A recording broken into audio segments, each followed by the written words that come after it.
जहां विकास की बात होनी थी वहां पानी ने तबाही मचा दी। पहली बारिश में इस सिस्टम की तैयारी फेल। पुल बना विकास का प्रतीक नहीं, बाढ़ का कारण। गांव डूब रहा है लेकिन जिम्मेदार खामोश है। चलिए बताते हैं आपको विस्तार से। नमस्कार, स्वागत है आपका RNI न्यूज में। मध्य प्रदेश के बैतूल जिले से एक बार फिर मानसून की पहली ही बारिश ने सिस्टम की तैयारियों की पोल खोल दी है।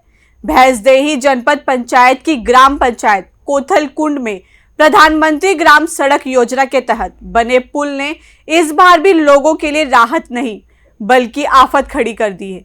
नदी में बाढ़ के साथ बहकर आया मलबा, लकड़ियां और झाड़ियां पुल में फंस गई, जिससे जल निकासी पूरी तरह बाधित हो गई। नतीजा ये हुआ कि नदी का पानी पुल के ऊपर से बहने लगा और आसपास के घरों और दुकानों में घुस गया, जिससे ग्रामीणों का जनजीवन बुरी तरह प्रभावित हो गया। देखिए हमारी खास रिपोर्ट। बैतूल जिले के कोथलकुंड गांव में हालात बेहद गंभीर हो गए हैं। भारी बारिश के चलते नदी में आए मलबे ने पुल को पूरी तरह से जाम कर दिया। जल निकासी बंद होने से पानी पुल के ऊपर से बहने लगा और देखते ही देखते आसपास के घरों और दुकानों में पानी घुस गया। संजू सराटकर और सुखदेव सराटकर के घरों में रखा सामान पूरी तरह से भीग गया, जबकि कैलाश राठौर की दुकान पर रखा अनाज बर्बाद हो गया। ग्रामीणों का कहना है कि ये स्थिति हर साल बनती है, लेकिन प्रशासन कोई स्थायी समाधान नहीं करता। जब पुलिया का निर्माण हुआ तो पुलिया निर्माण के दौरान ये देखना चाहिए कि जो उसमें फ़्लो आता है उस फ़्लो के जो उसका कैचमेंट है उसके आधार पर उसका निर्माण होना चाहिए कि वो आसानी से पास हो जाए जो पानी है। और लेकिन वहाँ की स्थिति ऐसी है कि एरिया थोड़ा फॉरेस्ट वाला है, तो उसमें और इसके अलावा पहाड़ी एरिया है, तो मलबा आने की वजह से वो पुलिया में कचरा फंस जा रहा है। तो क्या सर फॉरेस्ट भी इसका जो बाढ़ आई उसमें जो जवाबदार है?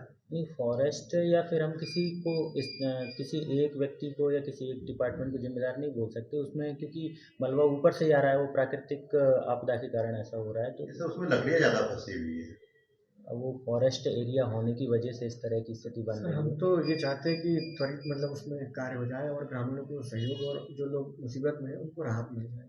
हाँ, उसके निर्देश हमने दे दिए हैं कि वो जो कचरा फंसा हुआ उसको जल्दी से जल्दी सफाई हो जाए।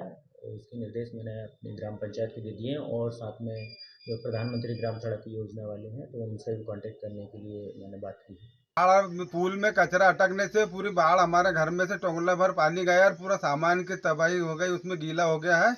और वो पुल में से कचरा साफ किया जाए, गाल निकाला जाए और धक्का को हमारे मेंढ बंधी थोड़ी बहुत तो उसको और ऊंचा करा जाए। हमारी यही समस्या है कि हम रात भर सोए नहीं और पूरा सामान की तबाही मच गई थी उसमें। जी, तो अभी तक आपके यहाँ के पुल की सफाई किसी ने नहीं की क्या? अभी इस साल तो नहीं हुई है अभी तक सफाई उसमें जरा सा, और वे बारिश बहुत दूर का पानी आता है खामला साइड से, उधर पूरा जंगलों का, तो उसको कचरे अटकने से पूरा घर में पानी घुस चुका था हमारे।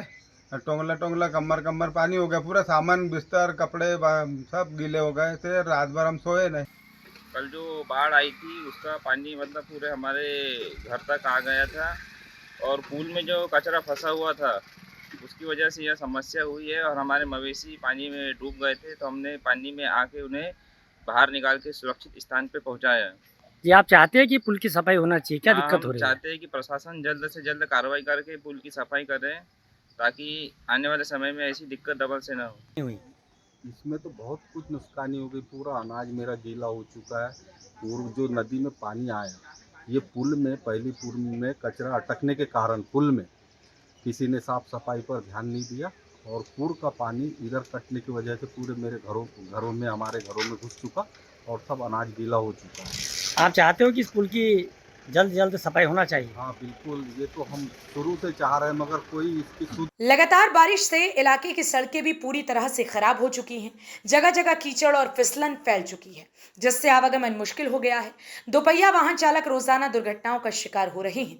ग्रामीणों का आरोप है कि प्रधानमंत्री ग्राम सड़क योजना के तहत बने इस पुल की सफाई और देखरेख पर कोई ध्यान नहीं दिया जाता, जिससे हर मानसून में यही स्थिति बन जाती है।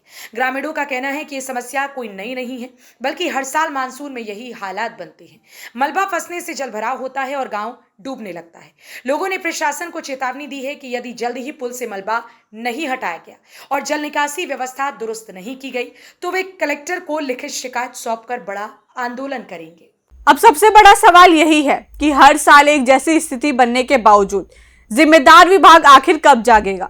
क्या ग्रामीणों को इसी तरह हर मानसून में बाढ़ का खतरा झेलना पड़ेगा, या फिर प्रशासन इस बार कोई स्थायी समाधान निकालकर कोथलकुंड के लोगों को राहत देगा? फिलहाल हालात जस के तस है और गांव में दहशत का माहौल बना हुआ है। फिलहाल इस खबर में इतना ही। बाकी की और अपडेट्स के लिए देखते रहिए RNI न्यूज़।